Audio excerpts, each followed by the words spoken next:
இன்றைக்கி நம்ம எங்கே வந்திருக்கோன்னா குன்னூரில் இருக்கிற சிம்ஸ் பார்க்கில் நடக்கிற 65th ஃப்ரூட் ஷோவை பார்க்குறதுக்கு தான் வந்திருக்கோம். இது ஃப்ரூட்ஸ் பேஸ்டு ஷோங்கிறதுனால நிறையா ஸ்ட்ரக்சர்ஸு ஸ்டால்ஸ் எல்லாம் வந்து ஃப்ரூட்ஸ் பேஸ் பண்ணி ஸ்டால்ஸ் போட்டிருந்தாங்க. தமிழ்நாடு தோட்டக்கலை சார்பாக வந்து அந்தந்த மாவட்டத்தில் விளையிற பழங்களை வச்சு அலங்காரம் பண்ணியிருந்தாங்க. இதை பார்க்குறக்கே வந்து கண்ணுக்கு நல்ல ஒரு விருந்தாக இருந்தது.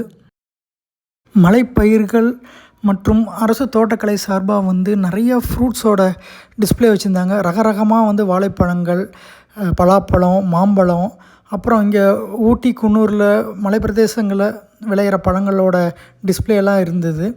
ஒவ்வொன்றும் வந்து தனித்தனியாக வச்சுருந்தாங்க. ஒவ்வொன்றையும் பார்க்குறக்கே வந்து இவ்வளோ வகைகள் இருக்குதாங்கிறதே ஆச்சரியமாக இருந்தது. வரும் சுற்றுலா பயணிகளை கவர்றதுக்கு கலை நிகழ்ச்சியெல்லாம் நடத்திட்டு இருந்தாங்க. இந்த 3 டயர் கேக்கில் green grapes, black grapes, kiwi fruits, cherry பழம், பைனாப்பிள் ஃப்ரூட்டெல்லாம் யூஸ் பண்ணி இந்த 3 டயர் கேக் ரெடி பண்ணியிருக்காங்க. ஐஸ் க்யூப்ஸ் வந்து செரியிலையும் கிரேப்ஸ்லேயும் பண்ணிவிட்டு கோன் வந்து பேரிச்சம்பழத்தில் பண்ணியிருக்காங்க. ஹேட்டை வந்து பேரிச்சம்பழத்துலேயும், கூலிங் கிளாஸை வந்து செரி பழத்துலேயும், கோகோனட்டை வந்து மேங்கோலையும்,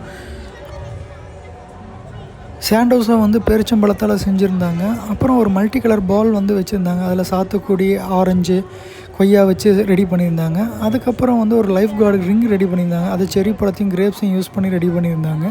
அதுக்கப்புறம் ஒரு முழு விசில் வந்து ஃபுல்லாக செரி பழத்தால் டிசைன் பண்ணியிருந்தாங்க.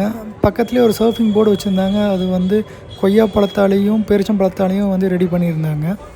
அப்புறம் ஒரு ஜூஸ் கிளாஸை வந்து ஆரஞ்சு பழத்தாலேயே ஃபுல்லாக ரெடி பண்ணி வச்சுருந்தாங்க.